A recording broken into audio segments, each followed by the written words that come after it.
Alright, first and foremost, I want to give our praises, honor, and glory to Yahweh, Bashim Yahushua, Bashim Rakakwadash. I want to give double honor to the apostles of GMS that rule well. And I want to say peace, blessing, salutation to the hopefully elect that consists of you so-called Negro, Latino, Hispanics, Native American, West Indians, which is truth and gospel have only been given to you. And the Lord's will be edified. And this is Shukakara from GMS, Virginia. And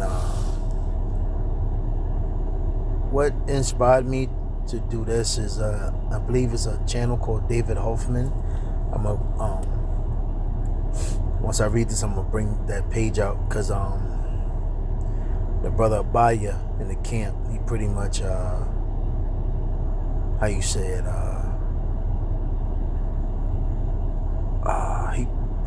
Salaki, I'm trying to remember. He posted a video about the same problems that so-called black men and women are having. You know, it's a reason why you see it today, and it has crossed over and it has gotten worse even to this day. Because that video that he showed, I believe it was in the 70s or the 60s, and this was after the civil rights. So a lot of people fail to realize, and you know, a lot of so-called white people, they always trying to say and tell our people that racism and slavery and injustice was so long time ago, but it wasn't.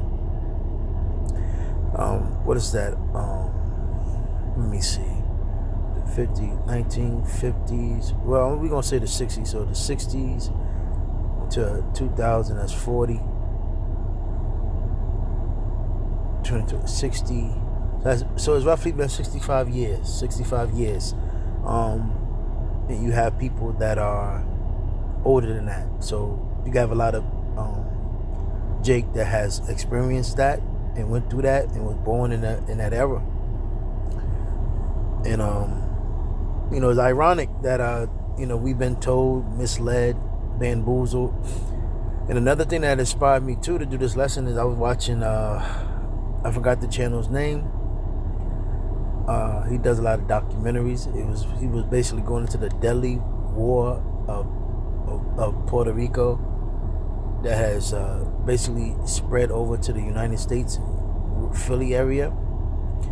And one thing, prior to the civil rights, the Black Panther, what was it, the Young Lords, the Brown Beret, Brown Pride, and I believe that was in the so-called Native Americans, right? You had a lot of those men which, you know, formed organizations for protection. And those men basically said they're going to fight back against this system. And they, you know, basically all they wanted was to be treated fairly, and, you know, basically ownership and land and possessions. But we understand the so-called white man is not fair. You know, you can read the Book of Lamentations, you know, book 4, the latter verses, etc. Slaki. Oh man. So nonetheless, I'm gonna read ChatGPT, before civil rights, how were blacks living in America? So it states, before the civil rights movement, roughly before the mid-1950s, most so-called black Americans lived under a system of legal segregation, economic inequality. Damn. Satan. Damn. Alright. Come on, motherfucker. Now my eyes wanna burn. It says in widespread discrimination. Yo, come on, this is Satan, man. No reason why my eyes is watering. Fucking burning. Damn. The hell? Alright. Salaki. So it says conditions vary by region, but the overall experience was shaped by racism enforced through laws, customs and violence. Here's a clear overview. So it says 1, life in the Jim Crow South, which everybody knows about. So it says from the late 1800s to the 1960s. It says Southern states enforced Jim Crow laws, which legally segregated almost every aspect of daily life. So if you don't know your history, well, it's best that you know it. One thing for sure, if you turn a blind eye to it, I mean, hey, it is what it is. Scripture talks about never trust thine enemy, even though I'll bring it forth. Another scripture talks about not just, pretty much stay close to pitch. And those, well, I remember to bring that out as well. But it says segregation, right? Separate schools, hospitals, buses, trains, bathrooms, restaurants, and water fountains. Black people were legally barred from white-only spaces. And one thing the civil rights did and integration did to our people was basically allowed a certain amount of so-called blacks to come in and basically become a gatekeeper and give so-called black people hope of... Basically, the so-called blacks were used as a token nigga, token Negro, an overlord, and pretty much hope, and to pretty much furthermore their new world order. But they had to make it seem like they care for blacks. You had a chance here. So, they gave you niggas, the black exploitation era. Then eventually they gave you people like Eddie Murphy, Arsenio Hall, Richard Pryor, Red Fox, etc. And they glamorized and allowed the Negro to be on TV. Because we all know TV and the media has had a great impact across the world, especially from Hollywood. So it says facilities for black people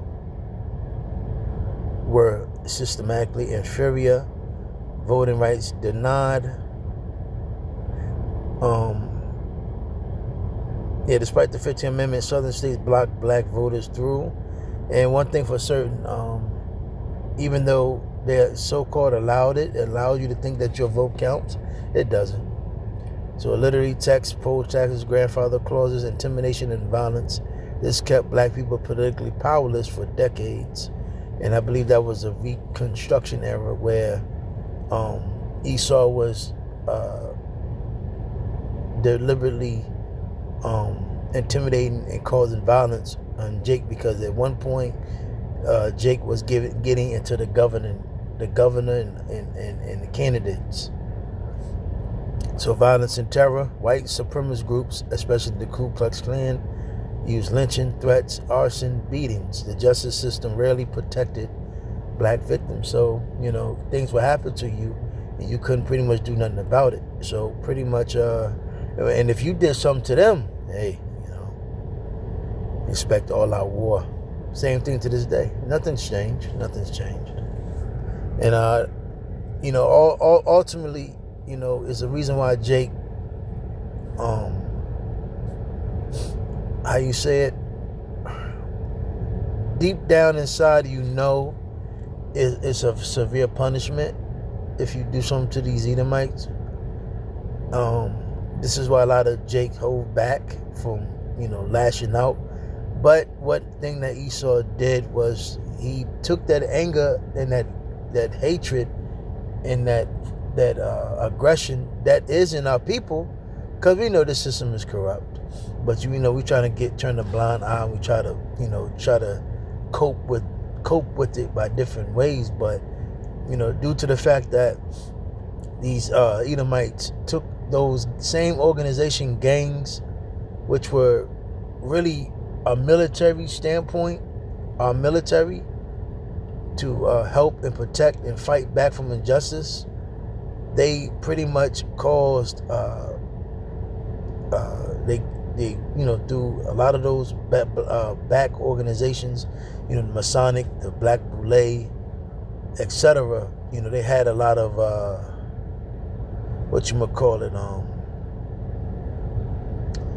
organizations, CIA, etc., FBI, and they pretty much funded and gave a token Negro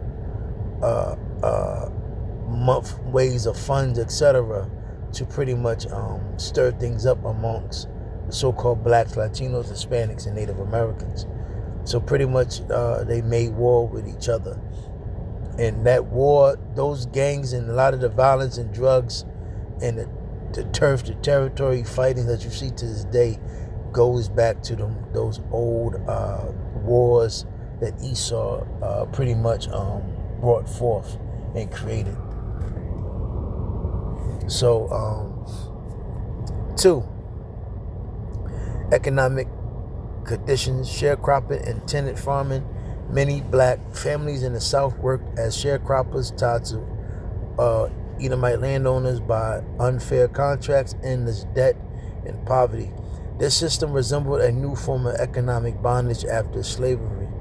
Job discrimination. One thing going to the 1970s and the 80s with the welfare and all that.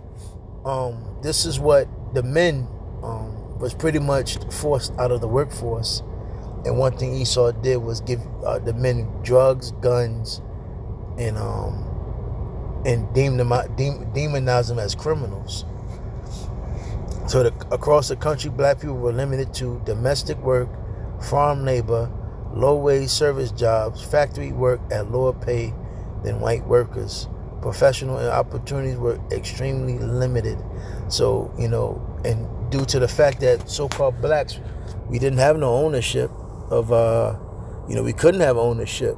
And, those Edomites were burnt and pretty much used laws to force us into a system that we can't take care of, and we can't pretty much create any wealth. And the wealth that we did accumulate, Esau took. Esau stole. So it says 3, northern and western states. Conditions were different outside the South, but still discriminatory. No legal segregation, but strong de facto segregation. So it says housing discrimination, redlining, and that was a tool to stop Jake from owning properties. Trapped black families in overcrowded neighborhoods. Schools in black neighborhoods were underfunded. Many businesses refused to hire black workers. And this what caused that riffraff between men and the so-called black woman, man and woman, and then eventually the children. And not only that did they destroy the unity of the so-called black woman, because one thing for certain, back in the day, so-called black women were behind their men, but Esau reprogrammed the so-called black woman's mind to not depend on her man, and pretty much focus on this her and her child, and accept government aid and a gift, and eventually go into the mindset where I don't need a man. I don't want my man. He's a criminal. He can't do nothing for me but give me some pleasure or give me some money. Esau created that mindset. But again, you gotta remember, and one thing these dumbass niggas do today is they always try to, pretty much, Esau is a great fugitive. He's great at deflecting his his shit that he has done to us as a nation. So now you got these so-called blacks, these token niggas, and these simple niggas of our people that pretty much try to say, black people are always trying to play victim. Well, you are a fucking victim. You're a victim of this Edomite supremacy, this system, which was all prophesied that it will come. Daniel 2nd, the extension of the Roman Empire. Daniel 7, Revelation the 13th chapter, Revelation 17 and 18, and Isaiah 47. So it says the Great Migration between 1910 and 1970. Over 6 million black Americans moved from the South to cities like Chicago, Detroit, New York, and LA, seeking better opportunities though racism persisted. And when you go back into these cities that Jake migrated to from the South, what what were the big factors of the outcomes of those cities? Chicago was hit with gangs and drugs and guns. Detroit was a hub of drugs. New York, we all know about New York, and LA,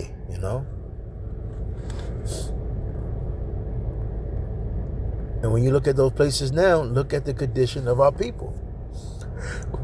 Nothing has changed. It says seeking better opportunities, but, look at Jake. They're still poor. In New York, you have majority of Jake and Edomites. They try to just demonize Jake and act like we're just some lowlife. But, Jake, unfortunately, they live off the system. But it says education for black schools, especially in the South, were underfunded, overcrowded, lacking supplies, paying teachers less.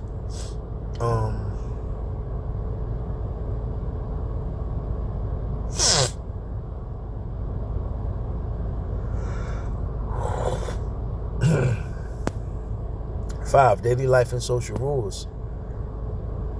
Black people were expected to follow strict racial etiquette, especially in the South, addressing white people as sir or ma'am, while whites call black adults by first names, giving up seats on buses, avoiding eye contact in certain situations, never challenging racial hierarchy. Violation of these unwritten rules could lead to violence. Black community and culture. Let me see what it says.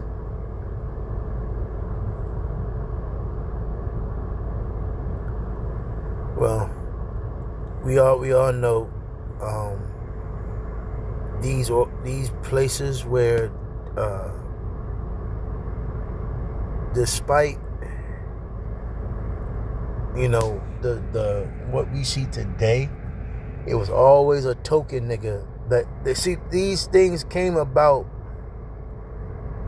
What you see today is pretty much the culture that Esau shaped for you. And what happened was, I'm going to start off, he said the church. So we all knew that the pastor that Esau gave to us in those churches, they were sellouts.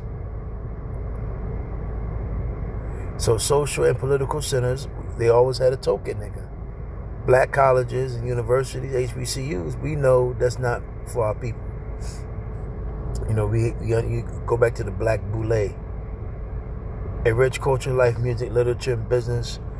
Again, that goes back to those token niggas, because they always allow the token niggas to prevail in music, literature, and business. And those are the so-called blacks that they rise up to become gatekeepers to make sure the other so-called black people basically stay in line. And we all know the Civil Rights Organization and NAACP, there was a bunch of Black Boule. So, before the Civil Rights era, black life in America was shaped by legal segregation, political disenfranchisement, racial violence, limited economic opportunity. Thus, this is why you see what we see today amongst the so-called blacks. Systemic discrimination nationwide. Let me see something. I'm gonna go by and say yes. Let me see what it says. Let me see what it's going to give me.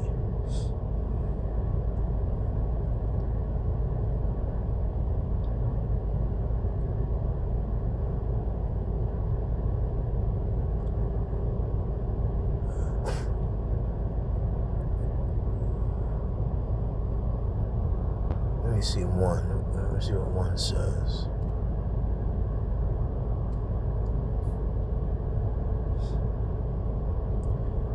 So timeline from emancipation, so-called, to the Civil Rights Movement, 1865 to 1955.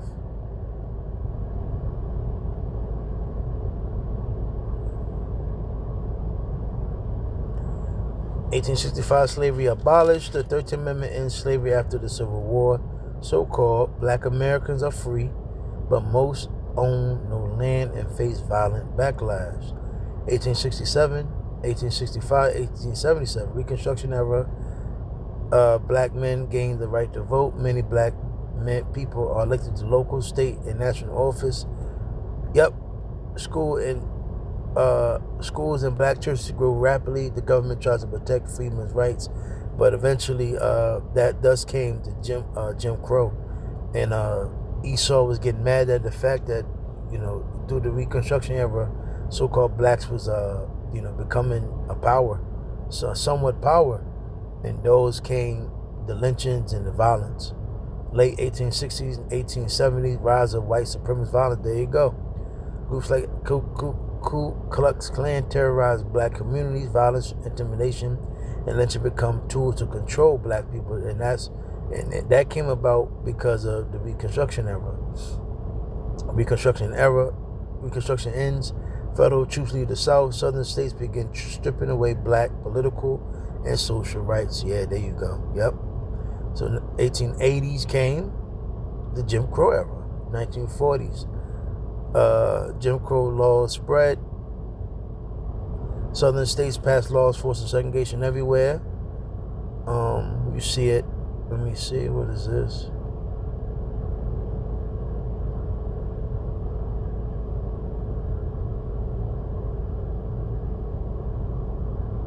(1900s to 1930s) lynching epidemic. Thousands of black men and women are lynched. Law enforcement rarely punishes the attackers. Let me see. 1920s, 1940s growth of black culture. Even under segregation, black culture flourishes. Harlem Renaissance, jazz, blues, and later gospel spread across the nation.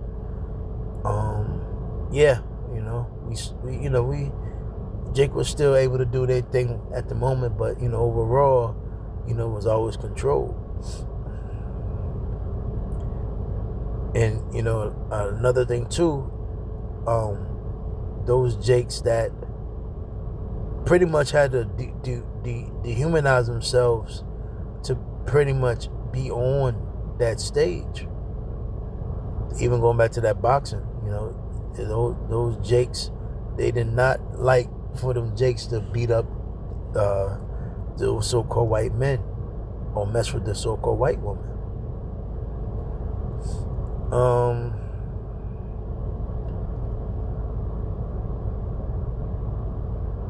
Let me see something.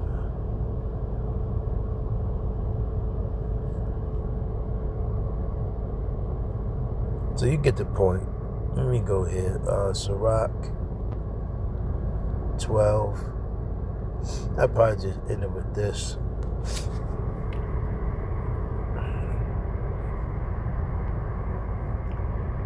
Sirach 10. Never trust thine enemy.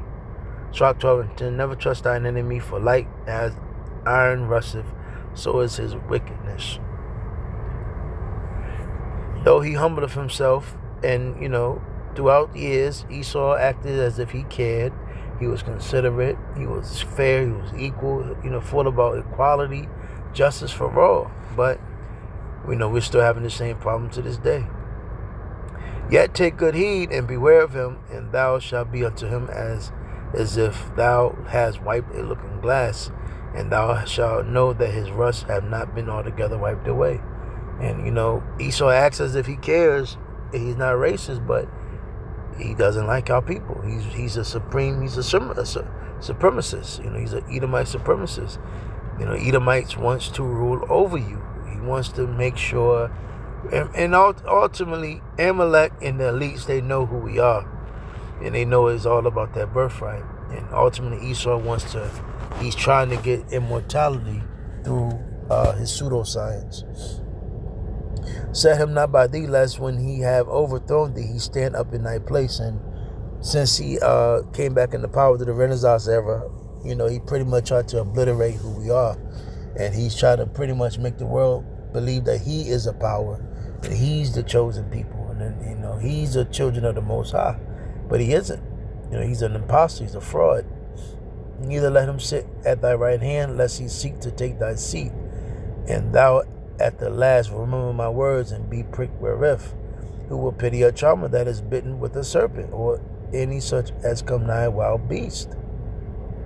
So one that goeth to a sinner and is defiled with him is in his sins who will pity. So, you know, yeah. Let me see. For a while he will abide with thee, but if thou begin to fall, he will not tarry. And yeah, pretty self-explanatory. 16, an enemy speaketh sweetly with his lips, but in his heart he imagined how to throw thee into a pit. And, you know, that's how Esau did, you know, because he's our enemy. You know, you don't have to believe it or not. You don't have to believe it. You know, you can, you know, Jake is compassion. You know, Jake always wants to have sympathy and mercy on a so-called white man, but Esau doesn't have mercy on you. And really, Jake just, Jake just want to save these Edomites, because Jake don't give a damn about the other nation. He just wants to save his master. He will weep with his eyes. That's Esau. But if he find opportunity, he will not be satisfied with blood.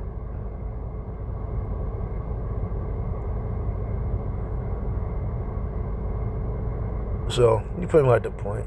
I'm gonna just go ahead and shut this down. I want to do another lesson. But Lord's will was edified with them. Say shalom.